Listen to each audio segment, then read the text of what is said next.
Now, the NTSF is what I called it, normalized tunable sigmoid function,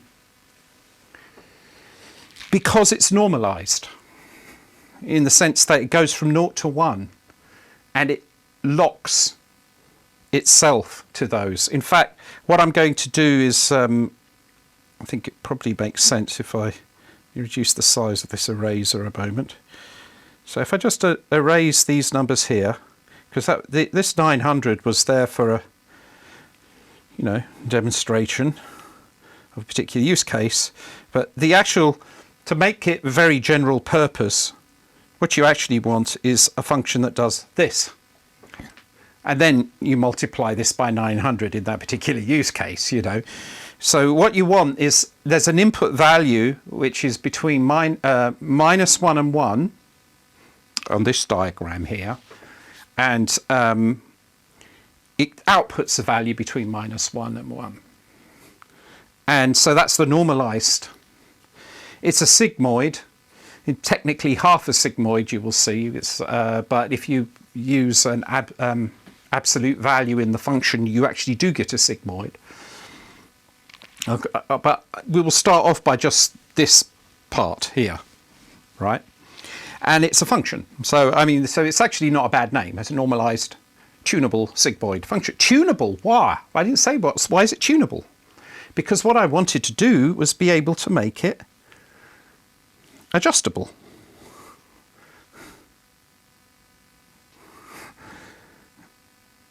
How useful would that be?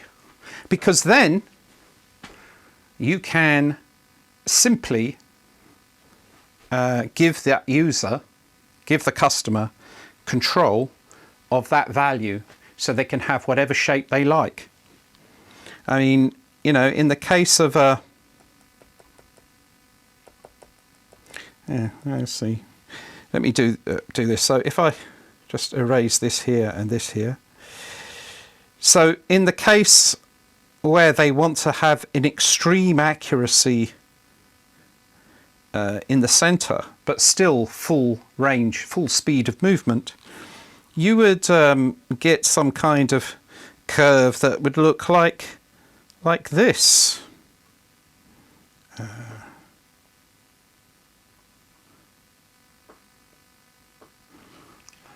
Where at this part here, very, very shallow indeed. So how to make it? I'm going to go through how I made it. In part, I like to do this because I'm like an elephant. I never forget certain things. And when I was a teacher, a bane of my existence as a teacher were students posting on forums their opinions about what I was teaching. Some of it was quite rude. It was the portent of things to come. These days, when you look at what's going on, but yeah, I've always been ahead of the curve, and I was ahead of the curve here as well. And there was one particular student who really couldn't believe that I had made this up. Literally, first of all was dissing it, and then going, I really doubt that he made this up. It's like, what? In part, maybe the problem was that I had the audacity to name the thing, or claim that I made it. It's okay to claim. It's okay to claim that you make things. It's okay.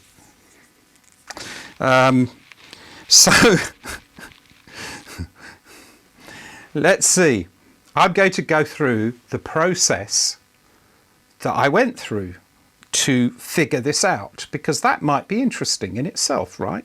Might be educational, because it's not really that difficult or that mysterious. So the first thing I wanted to do was say, although, we're looking at two sides on here, it probably makes sense just to look at 0 to 1. because if I can get that to work, then it's pretty trivial to mirror it the other way. All right. And we know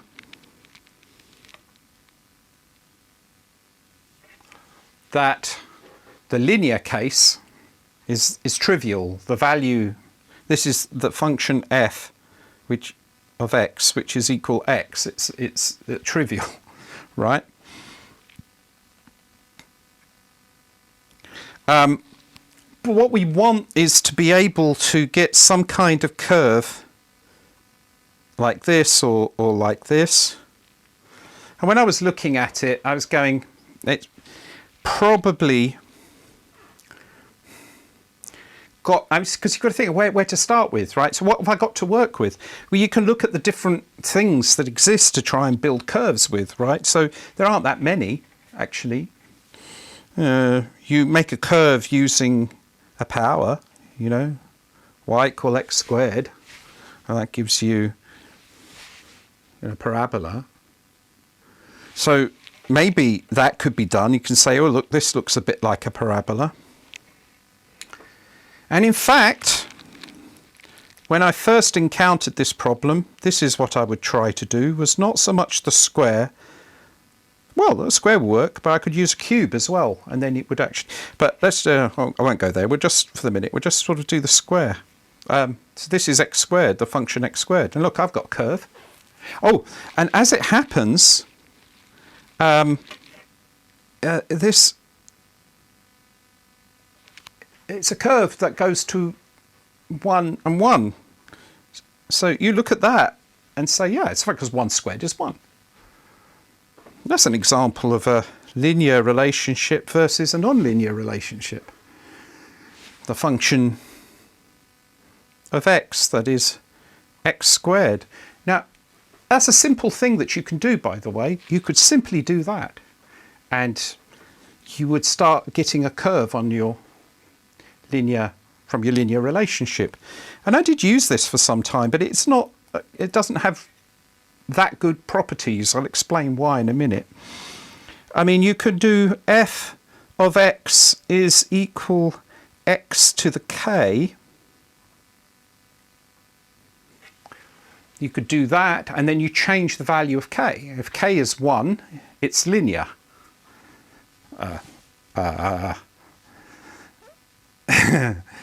It's linear. Still can't get that right. Okay. If x is 2, then you get the curve that you can see here, right? What happens if you make x 3? Well, then you start getting something more like that. And so it sort of has the properties that you want. But there are some things that are annoying about it. I mean, one of them is that the derivative of that's the slope, is always going to be flat down here. So that's not very good. Another problem is this function, that's a power function. It's like the exponential function. It's a floating point function that is not trivial to calculate. And yeah, there are some advantages to avoiding using those complex functions. They're still relevant today. It was relevant back then, but it's still relevant now, right? In shaders, for example. Do you really want to have lots of complex floating point functions in your shaders? Unnecessarily. So the other thing that isn't so good about it is this value of k. It's a bit arbitrary. You also can't use k with negative numbers, but I suppose you can just mirror it, as I said, so that doesn't... I mean, you can basically take the power of a negative number as long as it's an integer. But the power of a negative number, if you are using a non-integer power, is problematic for weird reasons. And when I was basically doing the thing with the football and so on, I found it just didn't work. And in part, it didn't work because this slope down here, the slope at the centre, was always flat. I couldn't control that angle at that point. So what other ways are there to create a to create a curve? We've got power. You know, you can use exponentials, you know, like the e to the x. They just go all crazy, probably not so useful.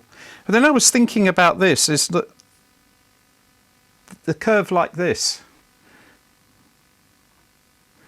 where you get something approaching a value, never reaches it, but it approaches it. This is called an asymptote. So I was thinking asymptotic function is probably a good idea.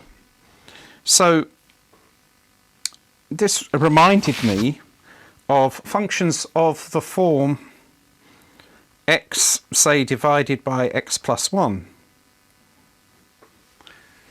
This is an interesting function. As x tends towards infinity, this expression tends towards 1. Asymptotic. In general, there's a division where there's an asymptotic function. So you're going to have a division in there. And when x is 0, the function up here becomes 0. So if you were to plot that out, you would see something like this, where that value is 1. And maybe we'll try that.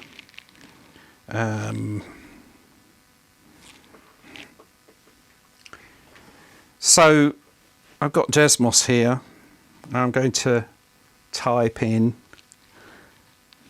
get keyboard up, that particular function. So we're talking about x divided by x plus 1. And there you have it.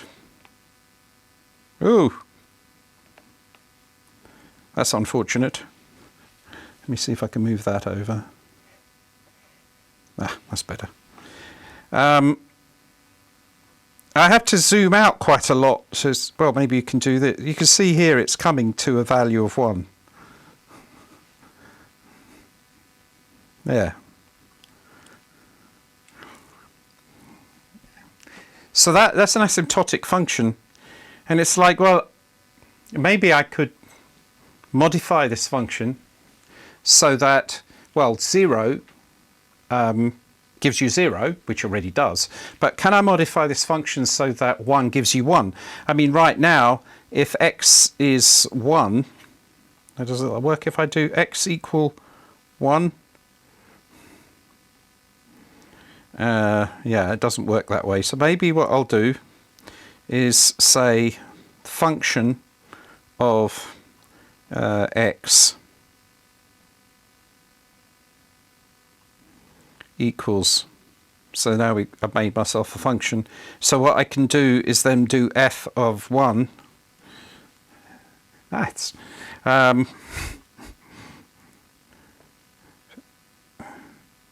so here we are. We do the function of 1, and it's 0.5. Well, you could do that in your head, really, because what you'd have is 1 over 1 plus 1, which is 1 over 2, which is a half. So that's great. Interesting, because if I want to make the function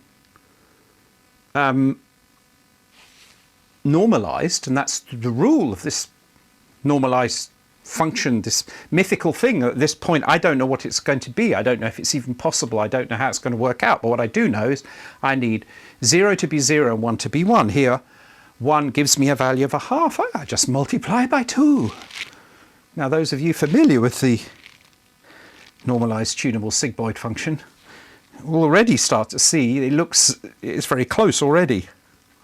So there you are. There's no great mystery. It doesn't mean that I'm some kind of superhuman or liar. I am just someone who was interested in the problem and so wanted to solve it.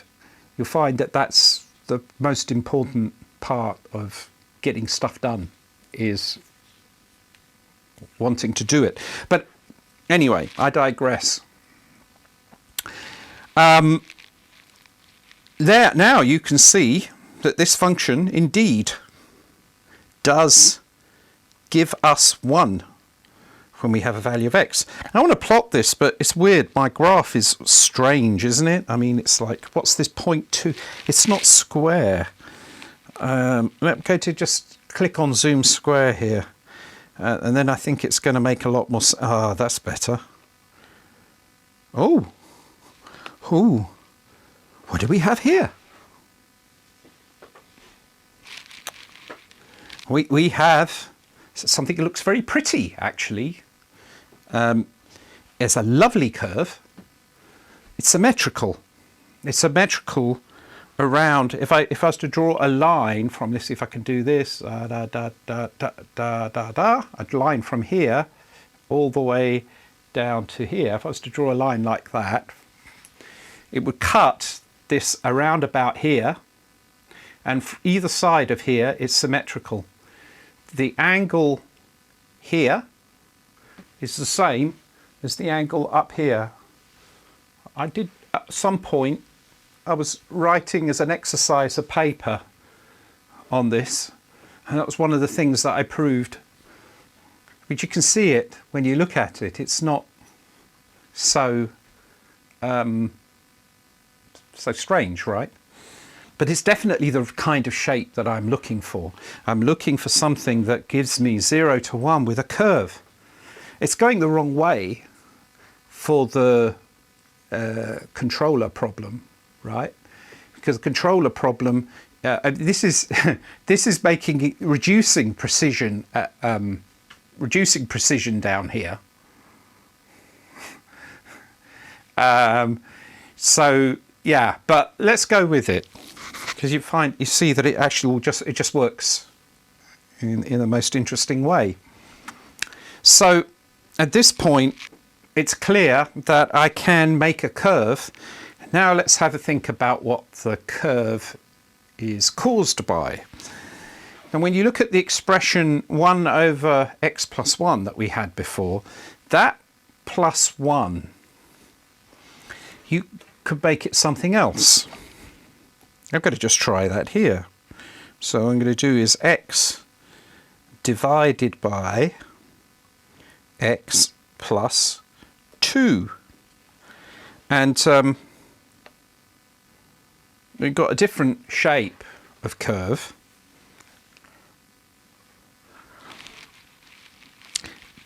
Does it change the type of curve? When you think about it, it must. Let's say that that value of 2 was very large.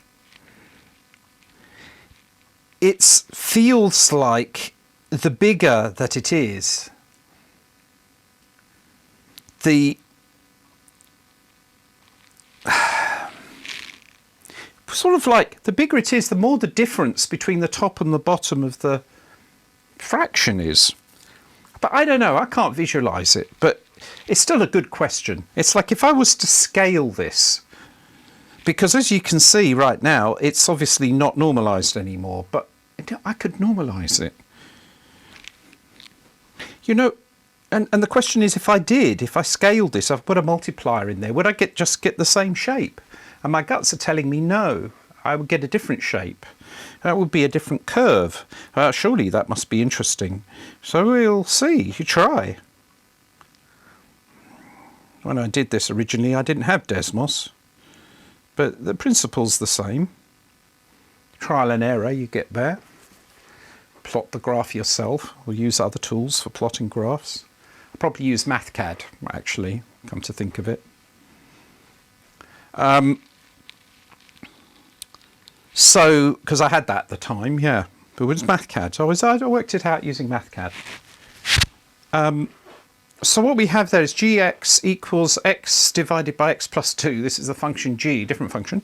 I want to scale that up. So, you know, okay, I could do this by using algebra, but I'm going to, for demonstration purposes, just actually, you know, go ahead and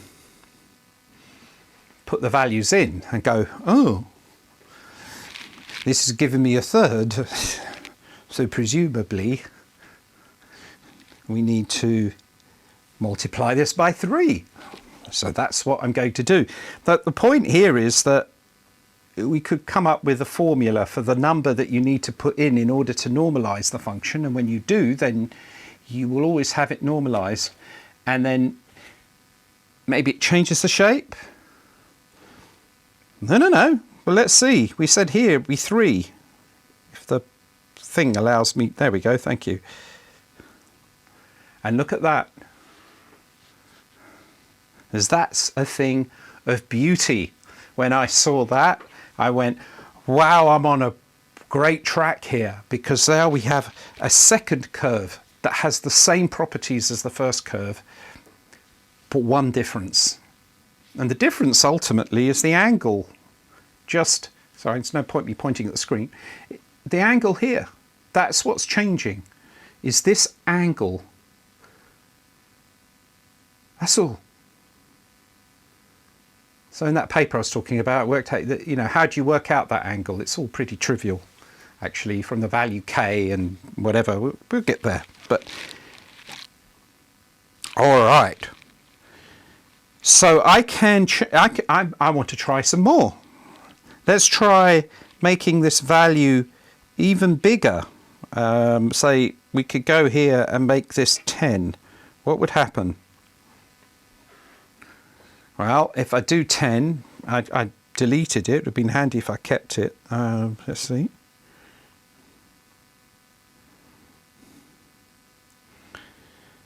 .2727.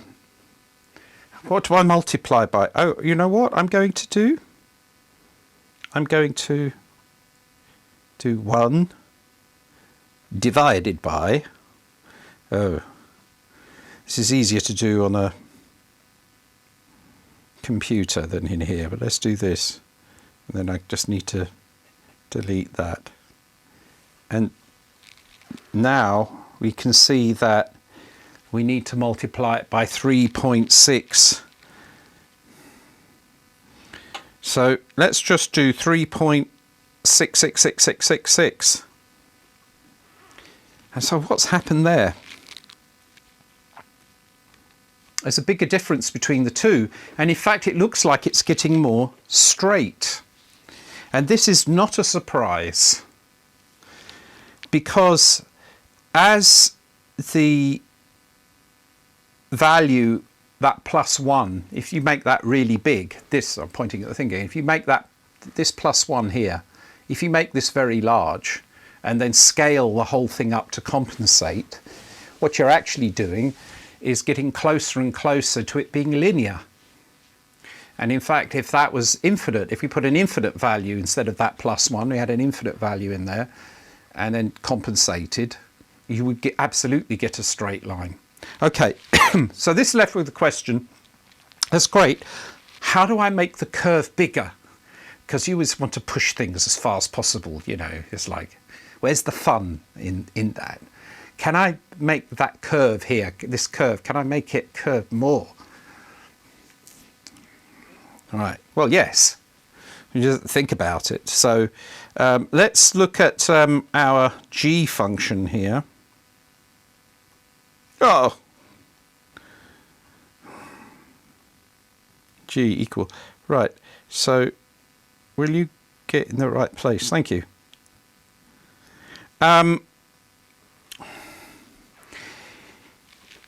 We know what we get when we do x over x plus 1, and then but we needed to multiply it by 2, so we had this one and we got that curve. And we know that as we make one bigger,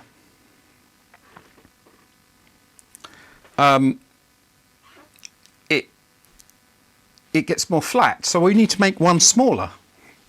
But we don't want it to go to 0. I mean, 0 is probably not going to work. You end up with a constant. So, you know, maybe not. Maybe somewhere in between. Maybe you can make it half. So that's what I'm going to try. I'll put this, we divide it by 2, I'll put a half. Now you see, this is looking promising, because you see that now that I've done that, the angle at the bottom has become steeper. It's gone the other way. And it looks like what we need to do is multiply the result by 0.75. We've got to scale it down now instead of scaling it up. So I'm just going to try that here, times 0.75. Oh, and look at that. A thing of beauty again.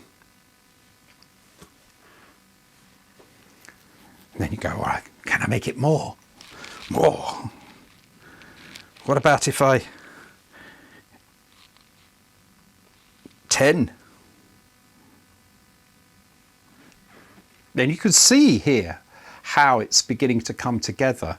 It's sort of beginning to make sense. We need to multiply this by 0.7333. Really? I need to undo. Yeah. So if I delete that, and the value was, let's put 1 in there. I thought there was something wrong because there was still the multiplier in there. So let's just review that again. That, right, so what I just said before was in fact, but I've got multiplied by 0.1. So yeah, sorry, just bear with me a moment while I fix this. There we go. I haven't got any multiplier in there. So this is what you see. But if I multiply this by 0.55, we now end up with a lovely curve. And you can see we're beginning to really push that curve. Look at that. Look at that angle there. Very steep, but it comes around with a beautiful shape and comes bang at the top. And it's still symmetrical. The angle down here is the same as the angle up here, and it's symmetrical across a diagonal in the other way. And all we need to do is now figure out how to calculate that multiplier. That is, what value do we need for any given value of k that I put in here.